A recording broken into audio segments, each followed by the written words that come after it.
l'homme le plus noir de la terre, un digne fils d'Afrique, un enfant de maman Africa qui pense qu'on a tellement perdu de temps pour pouvoir nous libérer de la souffrance, des sévices qu'on a eu à cause de notre rencontre malheureuse avec l'Occident. La rencontre entre l'Afrique et l'Occident, c'est une rencontre malheureuse pour beaucoup de raisons. Nous, on était un peuple digne, comme toujours, et on a des peuples indignes avec des dirigeants machiavéliques, des satanistes, des diaboliques qui se sont rencontrés à Berlin entre 1784 et 85, donc novembre 84 à février 85, pour faire quoi? Pour diviser l'Afrique. L'Afrique ne s'appelait pas l'Afrique. Je vais vous parler de notre Afrique. Parce que les amis, si vous ne connaissez pas votre histoire, vous ne pouvez pas savoir d'où vous venez. On va nous imposer des religions stupides alors que ce que nous avons besoin, c'est la spiritualité. Dieu est Dieu de tout le monde. Pourquoi il y a tant de religions? Les amis, je vous prends un exemple. On a 5 religions majeures, on peut le dire, dans le monde. Le bouddhisme, le shintoïsme, le hindouisme, l'islam et le christianisme. Le christianisme a à peu près 2,5 milliards de personnes, c'est-à-dire que c'est la première religion au monde. L'islam, c'est à peu près 2 millions de personnes. L'hindouisme, en Inde, on pratique ça en Inde, c'est à peu près 1 milliard de personnes. Et en Chine, on a quoi? Le bouddhisme, le shintoïsme, 500 à 450 millions de personnes. Pourquoi autant de religions pour un seul Dieu? Et je dis encore ici que la religion is man-made, donc c'est une création humaine. Il ne faut pas que quand on parle de la libération de l'Afrique, les gens nous demandent de prier. Vous pouvez aller à l'église, faites tout ce que vous voulez. Là n'est pas le problème. Le problème, c'est d'utiliser la religion. Je répète, le problème, c'est d'utiliser la religion pour pouvoir adoucir et manipuler le peuple africain. La religion a été créée par les autres. On ne doit pas porter ça sur nos têtes comme si, non, nous devons penser à nos intérêts d'abord. Et c'est ce que Ibrahim Traoré est en train de faire. Et le monsieur a compris, d'ailleurs comme tout jeune.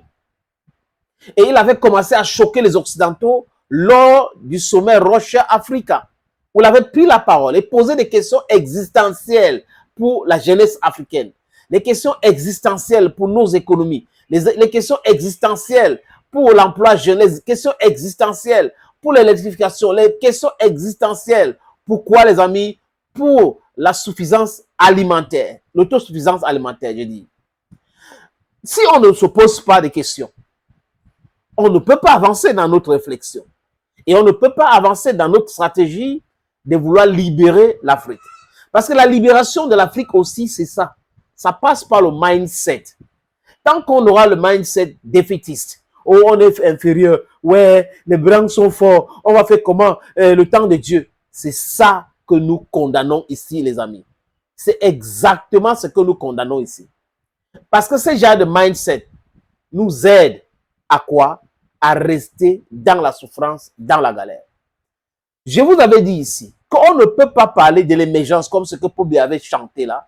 Alassane Ouattara avait dit sa part que c'est en 2026. Nous sommes en 2025. La Côte d'Ivoire n'est même pas à côté de l'émergence. Au Gabon, on avait dit 2025. Nous sommes en 2025. Ali Ben Bongo Ondimba a plutôt détruit l'économie du Gabon et il a laissé la France contrôler cette économie. Pendant ce temps, les Gabonais sont en train de souffrir. Un petit pays immensément riche, paradoxalement pauvre.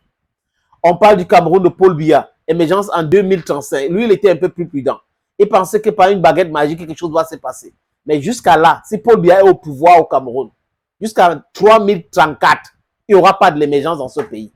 Parce que c'est les mêmes méthodes qu'il est en train d'utiliser. Meilleur élève de la France, rien, aller emprunter l'argent au Fonds monétaire international et le Fonds monétaire international qui menace de dévaluer le franc CFA. Vous voyez, c'est le travail de Paul Biya et les autres qui sont les meilleurs élèves de la France.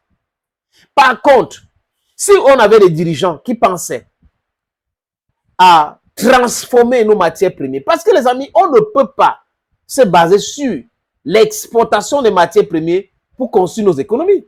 C'est pas possible. On vend ça à quoi? Vil prix.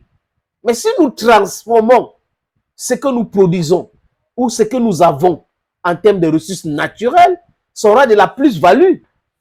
La plus-value, les amis. Et ça va nous aider à vendre cher, à trouver de l'emploi, à créer de l'emploi.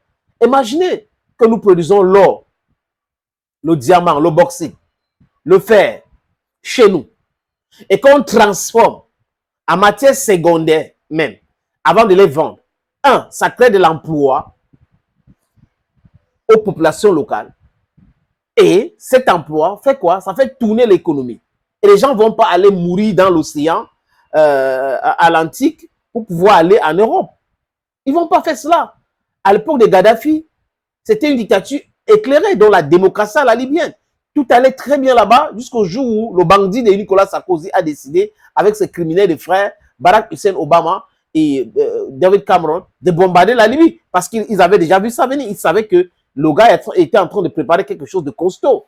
Ibrahim Traoré, là où je vous parle, les amis, qu'est-ce qu'il a encore fait? C'est quelqu'un qui doit même diriger l'Afrique. Donc, si nous étions déjà arrivés au stade de la Fédération africaine ou les États-Unis d'Afrique, il faut quelqu'un qui a cette mindset. Je ne fais pas une fixation sur Ibrahim Traoré. Je parle de mindset. Ibrahim Traoré a menacé les pays européens qui ont refusé de vendre les armes à son pays pour combattre le terrorisme qu'ils ont créé, qui financent, qui ravitaillent, de cesser tout contact, en fait, de retirer, voilà le mot, de retirer la licence d'exploitation des mines d'or dans son pays. Le Burkina Faso, c'est le 4e producteur d'or en Afrique. Il dit 4e producteur d'or en Afrique.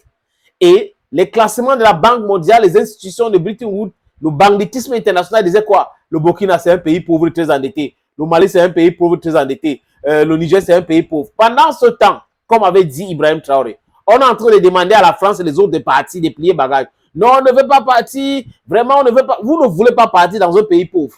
Vous dites que vous aidez ces pays. Les gars disent, OK, laissez-nous. On ne veut plus de votre argent. Ça devient encore notre problème. Non, c'était un marché de dupes. C'était de l'escroquerie. On vous pille, on crée l'insécurité, on met nos instructeurs dans votre armée, on détruit votre armée et on reste toujours là. Et comme c'est nous qui contrôlons les médias, les agences de notation, on va toujours dire que vous êtes pauvres et le monde entier va accepter. C'est fini tout cela. Ibrahim Traoré a retiré donc, les amis, la licence d'exploitation des mines d'or dans son pays. Grosso modo, voilà. Grosso modo, il a nationalisé ce secteur. C'est de ça qu'il s'agit. Pour créer de l'emploi, il faut transformer. Pour créer de l'emploi, il faut donner les opportunités. Pour créer de l'emploi, on doit utiliser ce que nous avons pour arriver où nous voulons arriver. Thank you, friends, and bye-bye for now. Cameroon, Bandung, Africa, Bandung, to the world, Bandung.